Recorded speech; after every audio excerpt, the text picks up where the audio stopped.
సంతోష్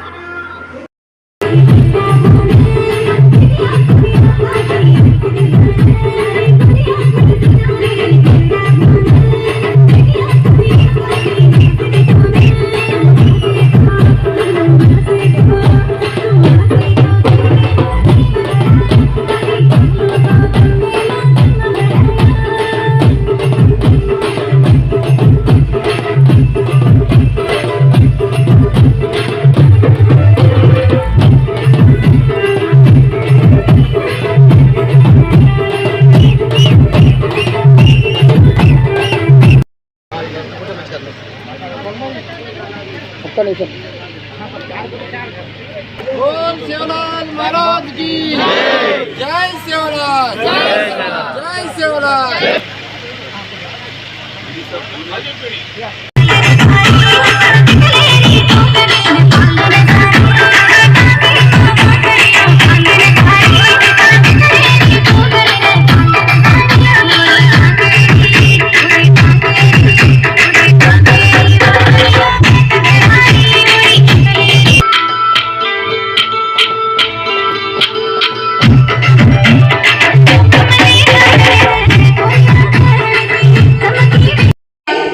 ఒకళ్ళకు హాని కల్పించొద్దు, ఆ రోజు మహిళలు ఉండొద్దు, మహిళలను బతకనియొద్దు అన్నారు.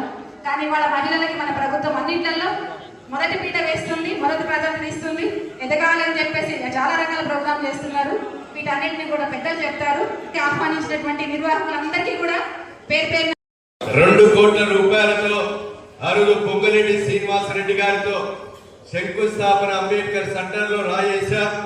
మున్సిపల్ ఎన్నికల ముందు ఇది ఎస్టీ రిజర్వేషన్ అయినా మాకు ఎర్కల జాతి ఇంకో అమ్మ భవానీ మాను ఆధారంగా తీసుకొని మనల్ని కాపాడి ఇవాళ ఈ స్థాయి దాకా మనం ఎదగడానికి మనల్ని ఇంత దూరం తీసుకొచ్చినట్టు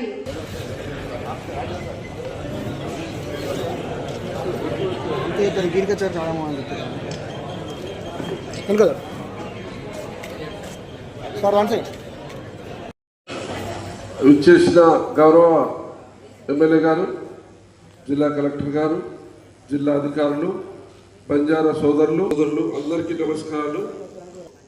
బ్రిటిష్ ఆర్మీకి ఆయుధాలు చేరవేర్చడము, ఆహార పదార్థాలను చేరవేర్చడము, చోటు నుంచి ఒక్కొక్క చోటుకి మారుతూ స్థిర నివాసాలు లేకుండా తిరిగేవారు.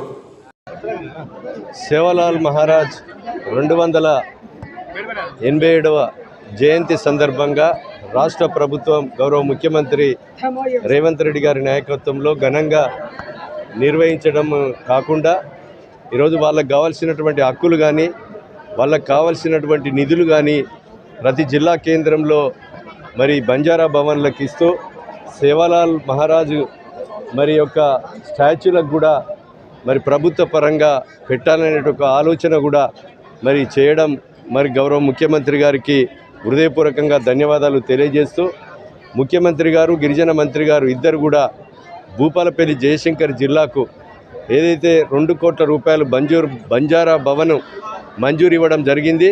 ఆ బంజారా భవన్ను కూడా ఏదైతే బ్యాలెన్స్ ఉన్నటువంటి వర్క్ను పూర్తి చేసి కాంపౌండ్ వాల్ గేట్తో కట్టి ఏదైతే సేవాలాల్ మహారాజు స్టాచ్యూను కూడా నిర్మాణం చేసి పేదలందరూ కూడా కళ్యాణము పెళ్ళిళ్ళు చేసుకోవటానికి కానీ అది వాళ్ళ యొక్క సమావేశాలు పెట్టుకోవటానికి కానీ మీటింగ్స్ పెట్టుకోవటానికి మరి యొక్క ఇలాంటి జయంతి ఉత్సవాలు కూడా అదే హాల్లో నిర్వహించుకునే విధంగా ప్రభుత్వం ఏర్పాటు చేయడం జరిగింది. దాన్ని వెంటనే వచ్చే సంవత్సరం జయంతి ఉత్సవాలు నూతనంగా గౌరవ ముఖ్యమంత్రి గారు ఇచ్చినటువంటి మంజూరి, గిరిజన శాఖ మంత్రి నడ్డూరు లక్ష్మణ్ గారు ఇచ్చినటువంటి జీవో, దాన్ని యొక్క మీటింగ్ హాలను పెట్టి ప్రారంభించి ఘనంగా ఈరోజు గిరిజనుల హక్కులను కాపాడే విధంగా చేయడం జరుగుతుందని సందర్భంగా తెలియజేస్తూ ఈ కార్యక్రమంలో పాల్గొన్న ప్రతి ఒక్కరికి కూడా ధన్యవాదాలు.